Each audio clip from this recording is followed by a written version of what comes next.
evening. Welcome to ExPat InSights. I'm your host Raju Mandhyan. Here at ExPat InSights, we take external views of internal successes of foreigners, expats, immigrants becoming successful in the Philippines. We sometimes also take a look at their lives back home.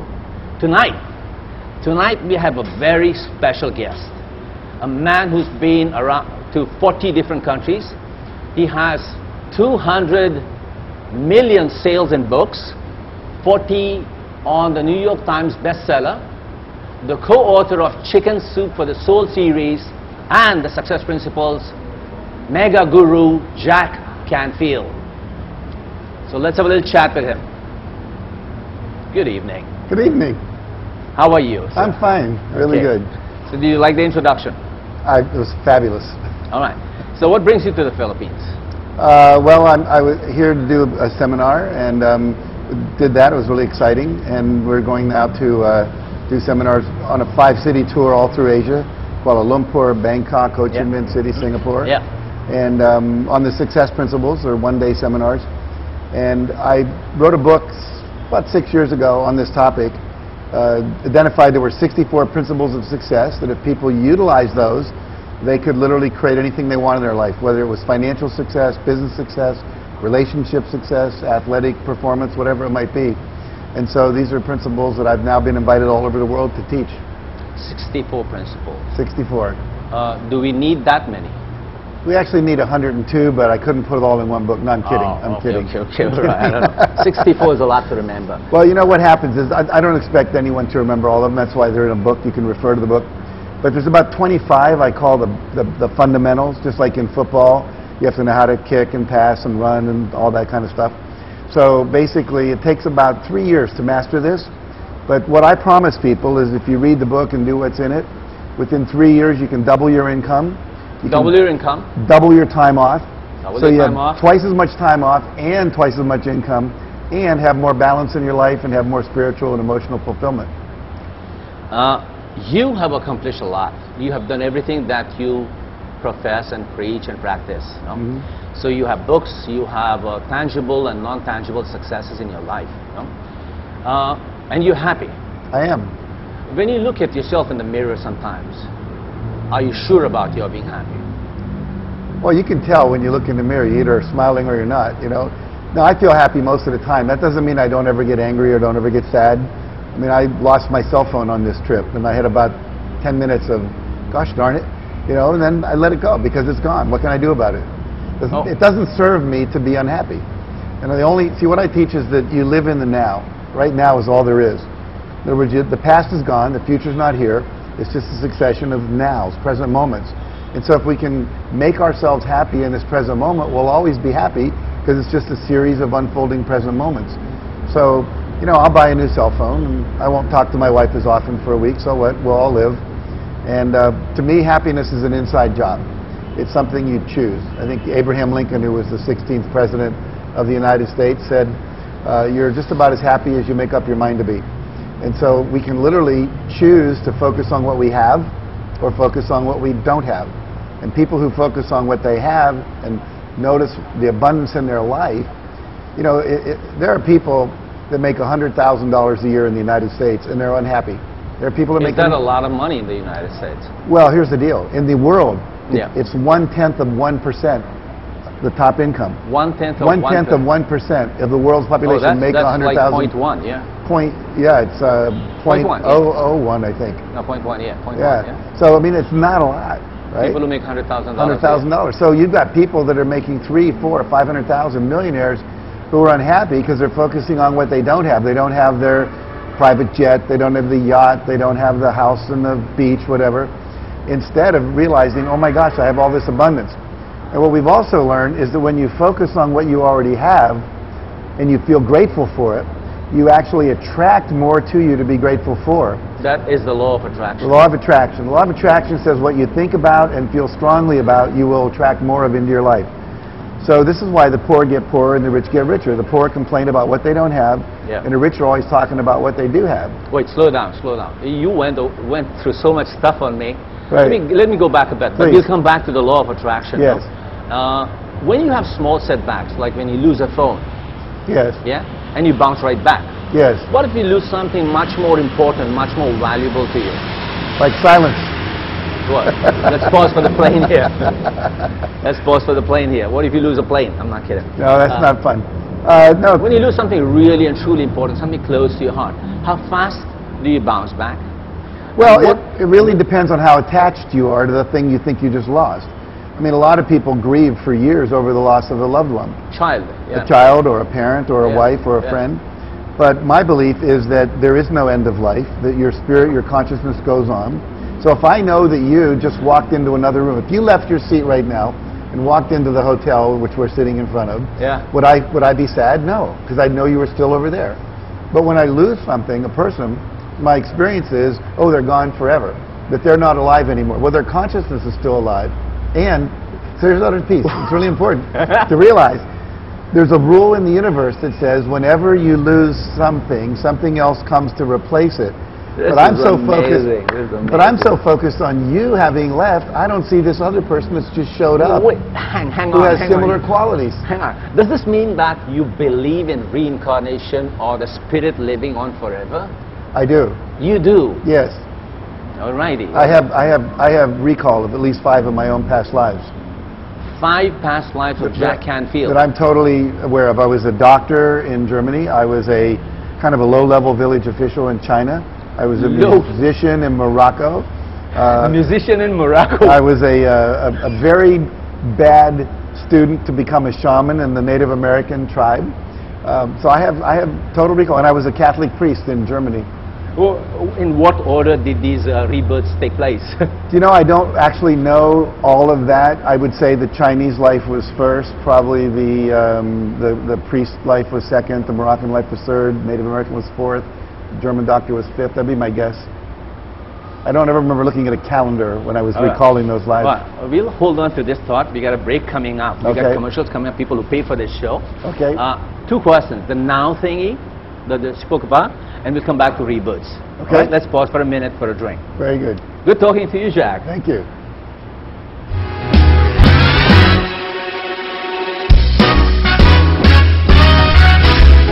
We're back with Jack Canfield, and he is going way too fast for his age. Let's catch up with him. So, Jack, tell me about the now principle that you were talking about a while ago. Well, basically, if you live in the current moment, like right now, this is all we're experiencing. This is it. There's no yesterday, there's no... No, only in your memory, only in your mind, right? Yeah. So if I can make this moment happy, joyful, fulfilling for me, and I learn how to do that, then I just keep doing that every minute through my life, I'm always going to be happy. It's only when I'm worrying about the future or regretting something in the past that I take myself out of happiness. So it's like a still shot every single moment, every single flash of a second. That's right. It's a still shot, that's it. Right. So a while ago you came here sweating. Yes. You lost your way. Yes. And so if that's now gone from your memory. It's in the past. Yes. So you are not regretting, you're not complaining, you have nothing that bothers you about having lost your way. No. And having sweated like a person shouldn't sweat. Right. Amazing, amazing. Okay. Right. How would that serve me? How would that serve you? Is that the question you're asking me? Yeah, how would it serve me? Well, it's a rhetorical question. How would it serve me to regret that I lost my way? Or to call myself stupid or get upset about it? Oh, how would it feed you? How would it satisfy you? It doesn't do anything. It just takes my happiness away. So are you saying that in the last 66 years of your life, or at least the last 46, since you've been practicing these success principles, and you probably had ups and downs in your life, you do not carry anything from your past? Zilch? Very little. It still shows up sometimes, but then when it does, my job is to release it. So basically, I might, just to give you an example, recently I was working on what is it that's in my life that isn't perfect. So I always want to try to make it more perfect. And I realized I had a lot of clutter in my office, a lot of piles of books and papers and letters, and it was getting to me. And so I thought, why can't I get rid of this? I would clean it up, and then within 2 months it would all be piled up again. People would send me stuff. It was too much. And what I realized was that I was trying to serve too many people. You know, you can only answer so many letters, you can only write so many books, etc. And people would ask me to write introductions to their books and forewords and testimonial quotes. And because I thought I should, I was letting all these things pile up because I couldn't possibly get to them. Yeah. So I went back into my past and I said, where did this come from? I should do this. Yes, I should do this. Yeah. Came from, and believe it or not, it came from a time when I was 6 years old, and they were going to put my dog to sleep. They were going to kill my dog because he had bitten a neighbor. And This was in West Virginia. Yes, I was hiding under the porch with my dog, so they wouldn't find him. Yeah. And they're all screaming, "You're going to get punished. Where are you? Come out here with your dog." And I didn't. And what happened was I couldn't save my dog's life. Right. And I began to realize that I was feeling guilty that I couldn't save my dog's life, and so I was trying to save everybody else ever since then. And there's a term in English called the underdog, which means like the person who is, poor, in prison, so forth and the so on. patsy. Yes. So basically, a lot of my life was around this past memory, but it was subconscious. I didn't realize I'd made a decision when I was 6 years old. It was now still affecting me. When I released that decision and said, okay, I'm not going to run my life that way anymore, all of a sudden I threw away 5 or 6 boxes full of letters and books and all kinds of stuff. You're done with it? Done with it? I don't care anymore. The people that were involved and who were expecting these letters from you, how about them? They're gone? They're gone. So they suffer some pain? I hope not. I hope not. But that's their choice. This thing is so Eastern. It is so metaphysical that you're talking about, no? And it's rare that a Westerner like you lives it. Lives it, no? When and how did you come to this realization that I should do this? It works for me. It makes my life beautiful and powerful. When did that moment happen? Did you sit under a banyan tree or No. It was an oak tree. No, I'm kidding. Okay. I think it came to me probably when I was about 30 years old. I started meditating, and I was someone taught me how to meditate. I began to do that. Yeah. And then I started to have much more inner peace. And then with that inner peace came insight about what was important, what was not important. And so more and more, I just realized this is important, this is not. It's not important to try to please everybody. There's too many people to please. You can't do it. In fact, one of the things I'll do in a seminar, I have a co-leader, and I would have one of them tell you stand up, and I would say sit down. And they say no, stand up, and I would say no, sit down. And now you're confused because if you're trying to please me, you don't know what to do. Right. And then you have to decide for yourself, would you rather sit down or would you rather stand up? But most of us go through life trying to figure out what other people want and try to give them that rather than going inside and deciding what we want. There's a story I open my book with, which is about a man. What's the name of the book? Success Principles book. Yeah. It's the first story I tell after my introduction about a man who was looking for a key under a lamp outside at night. Yeah. And this other man comes up and says, "Sir, what are you doing?" He's down on his hands looking around. He says, "I'm looking for my key." He said, "Well, let me help." And so about 20 minutes go by, and he says, "Sir, we've looked everywhere. There's no key here." Yeah. He said, "Well, I didn't really lose it here. I lost it in my house." He said, "Well, why are we looking for it out here then?" He said, "There's more light out here." So we spend our life looking for answers outside of ourselves instead of inside ourselves. Instead of where we lost it. Yes. Based on that, Yes. the Eastern philosophy says that people who look far and out are considered dreamers. Yeah? Or they dream. People who look inside and deep awaken. So which one of those would you regard yourself to be? Dreamer or one who's been awakened? I would say I'm an awakened dreamer. And how's that? Well, because I do feel like I'm awake, not every single moment. I don't claim to be a guru or totally enlightened at all. But I also look far out. If I have a vision of what I hope the world can become. I would like the world to be living in peace, ecologically sustainable, socially just, good education for everybody, medical treatment, etc.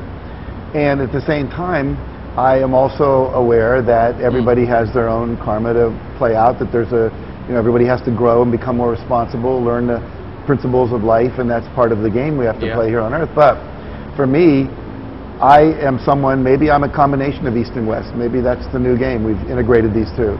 But I have a vision, I have goals, I look far. I believe that we can create a world that works for everybody. And at the same time, I look inside and I am very at peace with myself. And I feel very connected to all humans and God and so forth. Where I come from, and that's the philosophy that you're talking about, we talk about life as a river. Life being a river, and you as a soul cross it, come back. Cross it, come back. Cross it, come back. But the Western philosophy is that life is a river, but you only cross it once. Well, that's the Christian philosophy of like you live once, you go to heaven or hell. Yeah, this is it. You only pass this way once. I just don't believe that because it's not been my experience.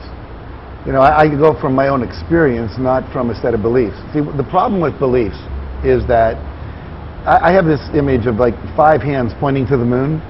Everyone's saying, what are you pointing at? The moon. And it's about the moon. But we've been arguing for centuries about which is the correct hand to point to the moon. Well, what does that mean? That means God. Here's God. Yeah. We're connected to God. Oh, okay. And yet we're arguing over, is it the Christian hand, the Muslim hand, the Hindu hand, the Buddhist hand that's pointing to that experience of oneness with God. It's not about the hand. It's not about theology. It's about the experience of connectedness with the essence of who we are. That's what we all should be exploring. See if this makes sense to you. From where I come from, we call that, there's an idiom that goes with that. It says, Pat anek as in pat, the word pat, P-A-T-H, Pat anek, manzil ek. What's that mean? Manzil is destination. Multiple paths, single destination. Yes. So is that what you are subscribing to? Yes, yes, I would say the same thing. It doesn't matter what path you go on as long as you get to the destination. The same destination. We spent way too much time fighting over and having wars about and having intellectual debates about what's the correct path.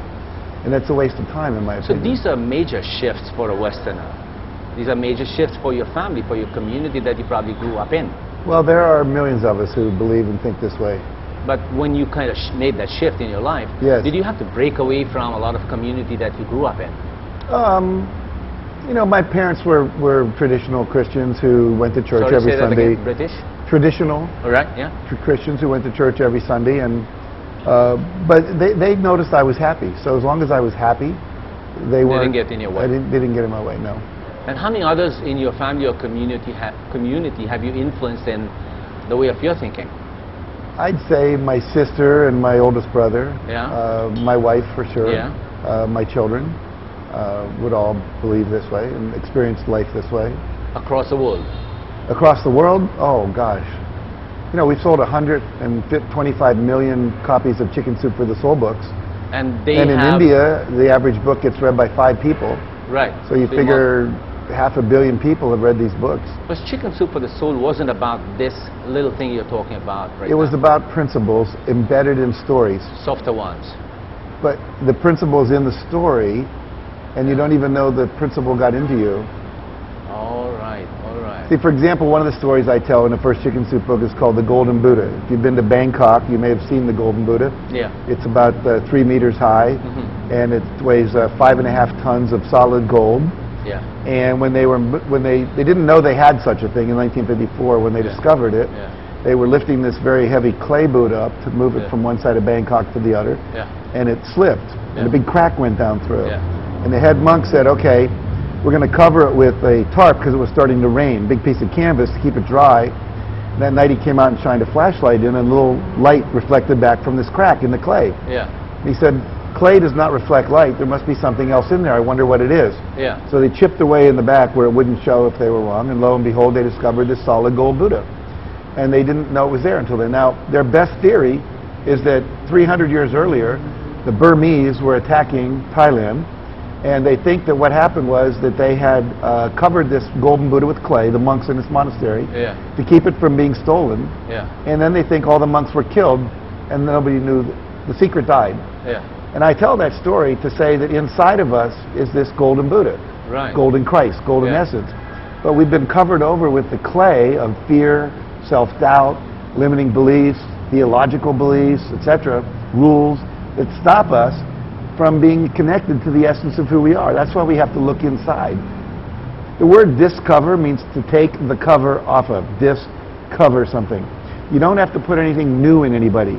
You have to discover what's already there, the genius, the brilliance. And then there's some little tools you can learn, some techniques. But and is that one of your guiding principles in your coaching that you teach? In yes, absolutely. I love that. The answers lie within, as we said before. Very good. I want to ask you something else. Yes. Besides you, in the West, there are people like Stephen Covey, Daniel Goleman, there is Deepak Chopra, and of course Ken Blanchett. No? How are you different, or how are you similar to these thought leaders? Well, we're all people that believe in the unlimited human potential. That people All four of you. All four of us believe in that. Five of you, including you. I'm sorry. Five, including you. Yeah? That's right. And I think every one of the people you mentioned has a very big heart, very loving person. Yeah. I mean, I know all of them personally. Yeah. They all work very, very hard to make a difference and to contribute. I would say they all have a deep spiritual concern, and they all have a practice of some kind, different view. Daniel Goleman is a Vipassana meditation, Buddhist meditator. Ken Blanchard is a very devout Christian.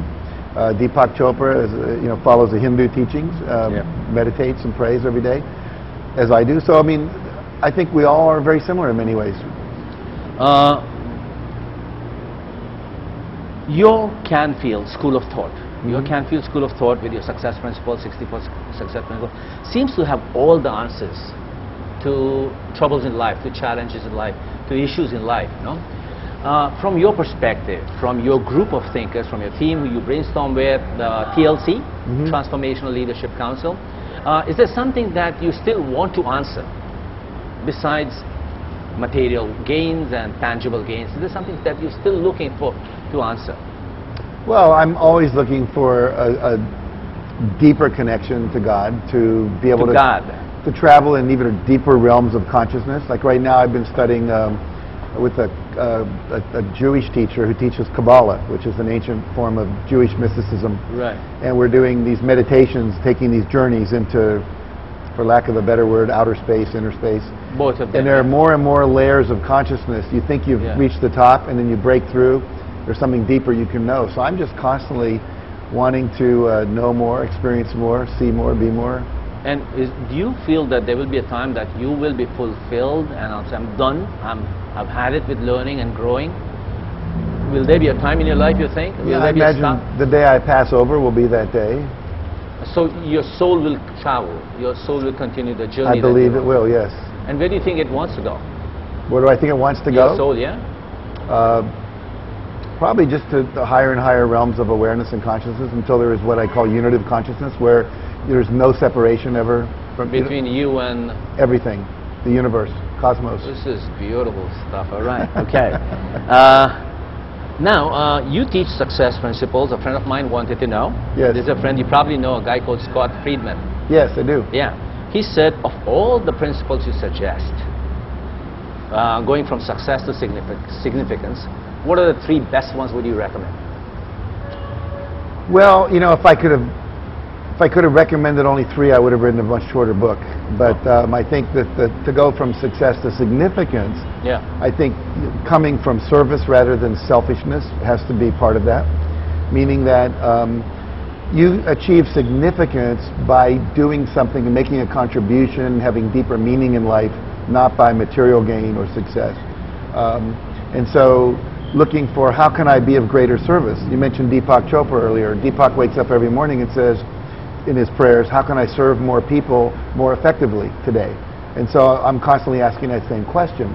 How can I reach more people and reach them more effectively and have more impact on their lives so they can create what they want?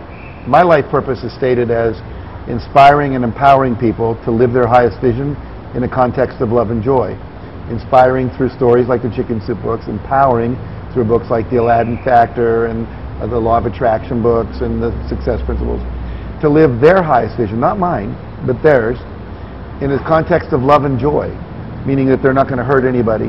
And I added recently, since the whole meltdown on Wall Street with the derivatives and all that, in harmony with the highest good of all concerned. In harmony with the highest good of all concerned. Because ecology. Yes, because what happens is if I don't consider everything and everybody, then one thing I do could bring the whole system down, as we saw in New York and around the world. So that we have to be careful about our ecology, the water, the food we eat, the air we're polluting, etc. So if what I'm doing actually is harmful to others, even though it serves me, then I don't support that. That's not part of my vision. I don't think that's the way the world was meant to work. Bruce Lipton, who wrote a book called The Biology of Belief. Bruce Lipton, he said, what we now know about evolution is it's not survival of the fittest. It's survival of the fittest, meaning what species learn to adapt and fit into the current changing world are going to survive.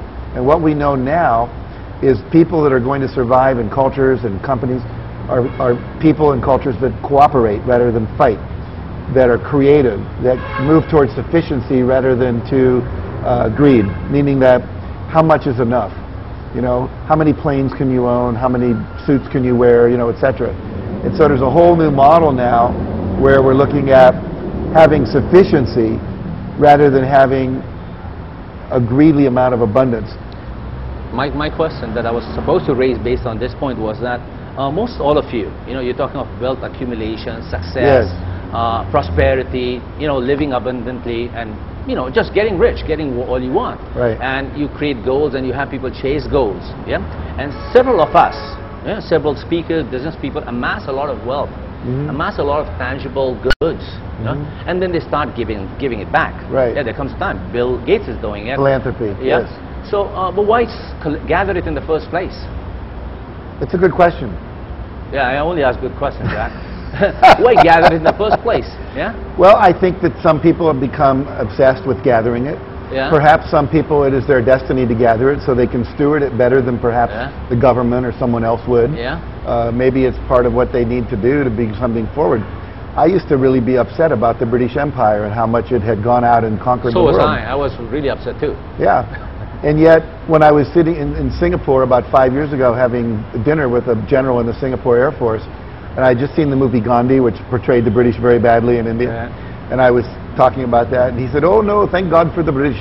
And I said, "Really, why?" And this was an Indian with an Indian ethnic He was an Indian ethnicity, but he was a general in the Singaporean Air Force. He said, "Thank God for the British." I said, "Why?"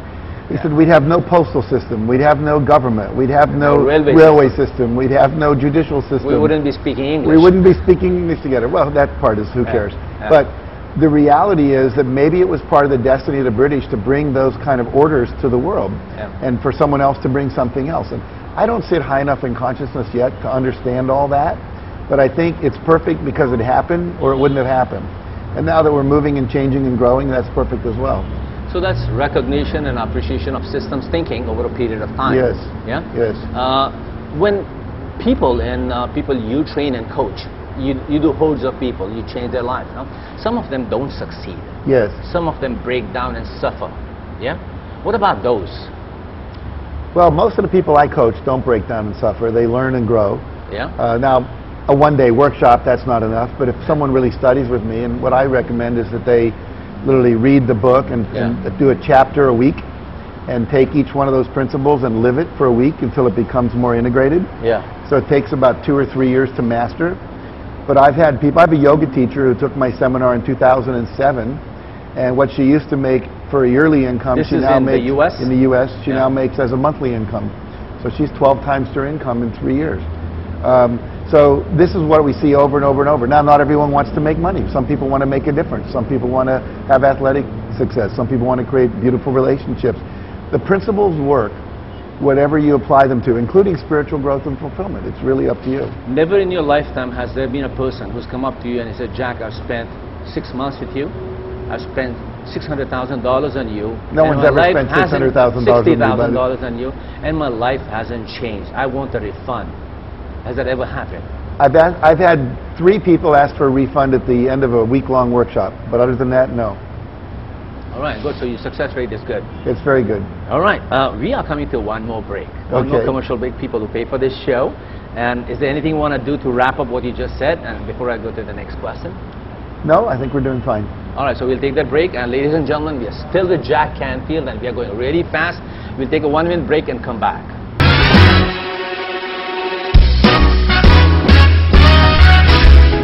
Welcome back to ExPat InSights. I'm your host, Raju Mandhyan. We are still with Jack Canfield.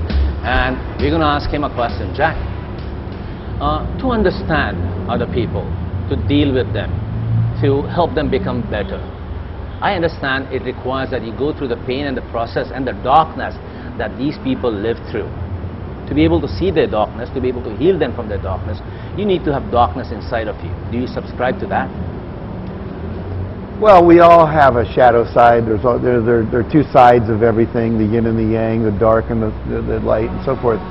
I don't know that you have to have darkness in you. I think you have to have confronted the darkness in you and worked with that. That's what builds compassion. That's what gives you understanding and empathy, caring. I mean, in my life, I grew up in a family where my parents got divorced. My father was a violent man. My mother was an alcoholic. My stepfather was a workaholic, wasn't home much. You know, I've had a divorce myself. My first marriage didn't end, and, you know, less than 20 years. It was a good marriage. It just died. You know, Your wife passed away? No, the marriage died. Oh, the marriage died. She didn't die. But it just got dead. I always describe it as, you see these movies that start out in black and white, and then they turn into color when the person wakes up. Well, ours went from color to black and white. Yours went from color. It lost its joy. And so we were done. You know, we had no more to teach each other, to give each other, to serve each other with.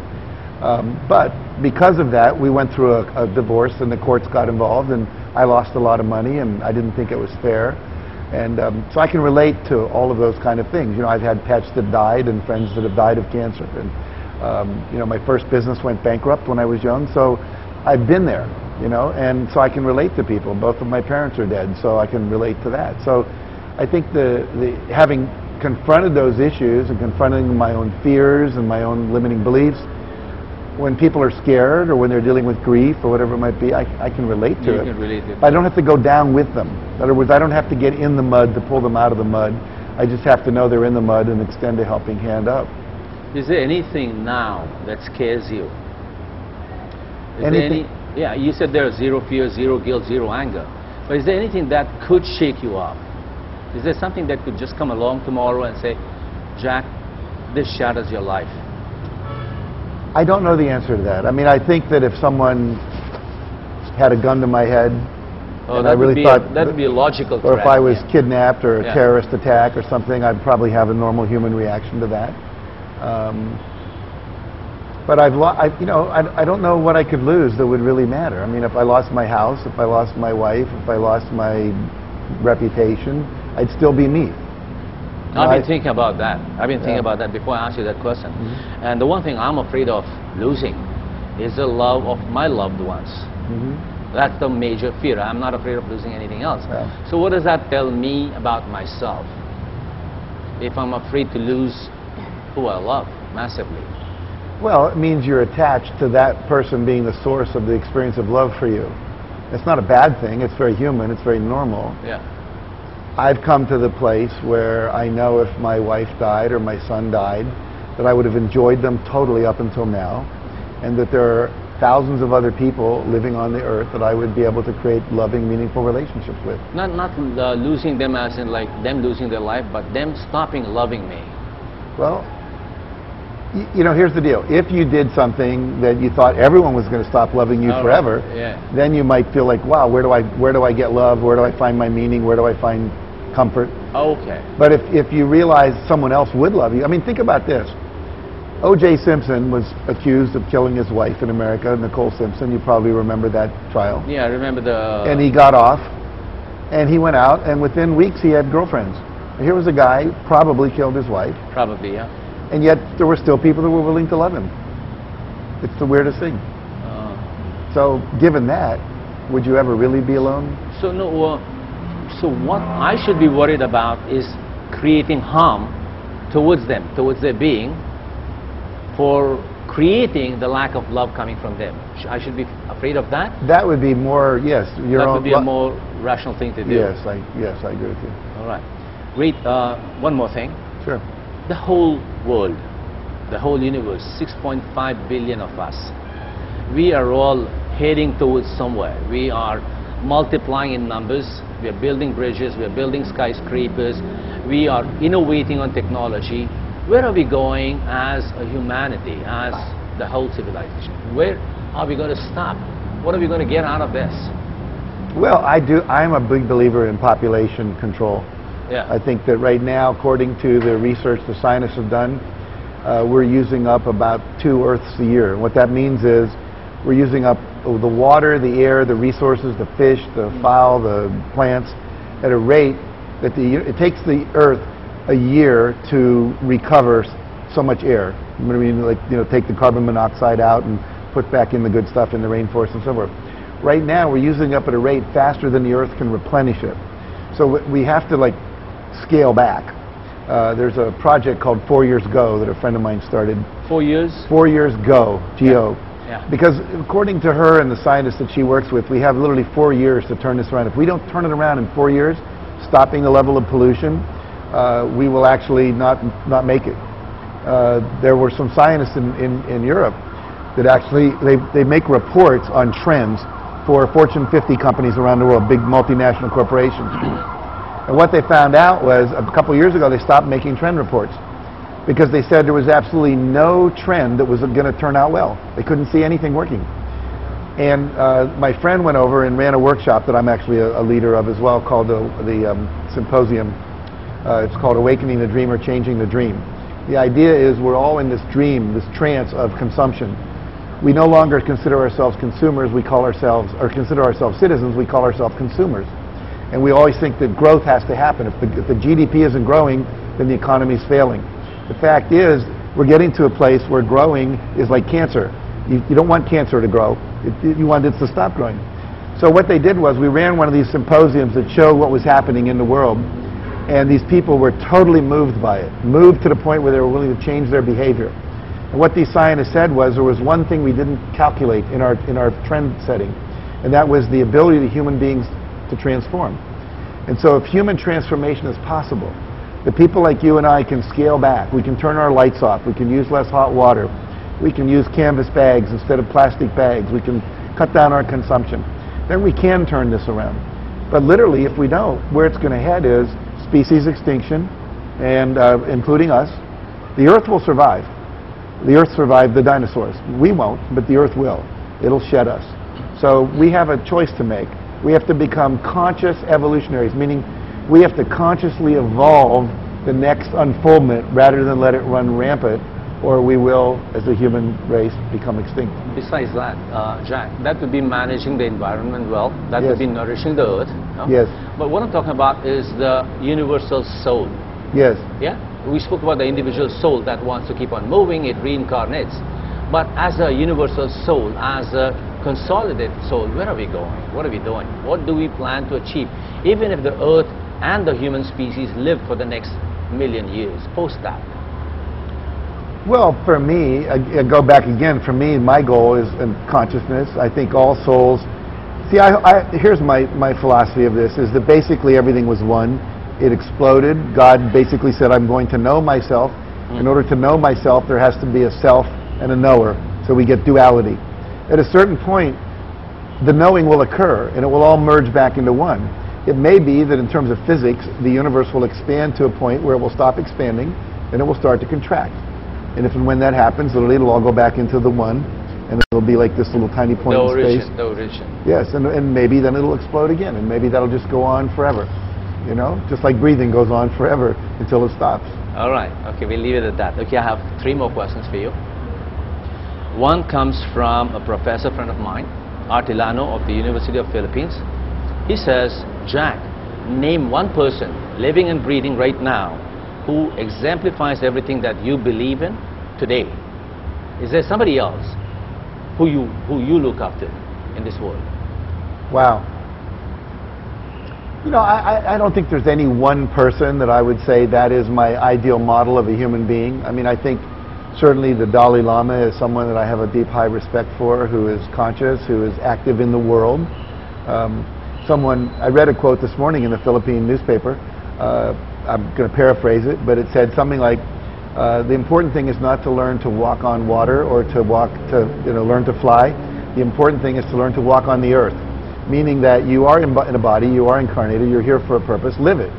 You know, fulfill your purpose here on earth, whatever that is for you, and it's unique for every individual. Should we question it? You know, I believe that we all have what I call an internal guidance system called joy, that if you follow your joy, you're going to be doing what you were born to do, whether that's be a singer, a dancer, an educator, a scientist, an engineer, an airplane pilot. If everyone follows their joy, I believe all the functions that are needed on the planet from human beings will get fulfilled. But you have to follow your own joy. So the purpose will come together for itself. Yes, it declares itself through you, as you, coming through you. All right. Last question. Have a look at this picture.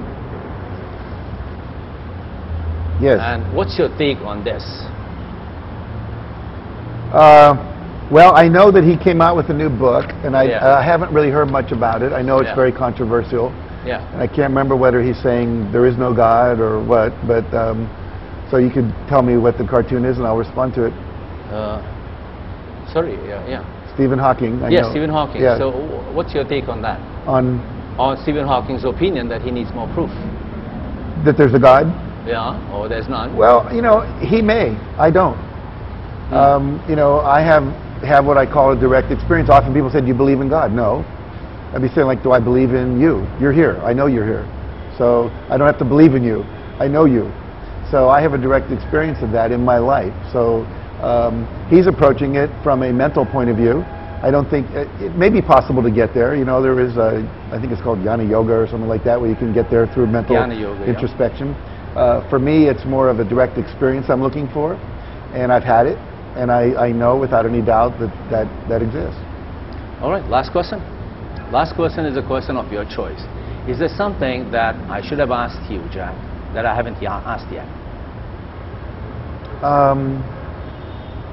I don't think so. I think you've done a wonderful job. I think you could ask me on a scale of 1 to 10, how have I done, and I would give you a 10. You would give me a 10? Yes. But that's not the question. The question is I there know. a question Well, I pending? know. Is there a question pending? I don't have one for you. Is there something you want to tell us? You know, I would just look in the camera and say this. Every one of you has unlimited potential to produce anything you want. The question is, how do you do it? And there are many, many teachers out there with answers. I happen to be one of them. This gentleman is one of them. Find something or someone that you resonate with, that makes your heart sing, that you're attracted to. The law of attraction is not just about how do you attract stuff to you, but trusting that which you're attracted to. The music, the food, the people, the books, the spiritual paths, and trust that you can learn everything you need to know to create fulfillment, happiness, joy, love, a better world for everybody. You have the capacity. Quit sitting on it. Use it. And that, ladies and gentlemen, was straight from the gut of Jack Canfield. This is your host, Raju Mandhyan from ExPat InSights, and it's been a great pleasure having you here, Jack. Thanks for the insightful views. My pleasure. Yeah, Thank you. Thank you very much.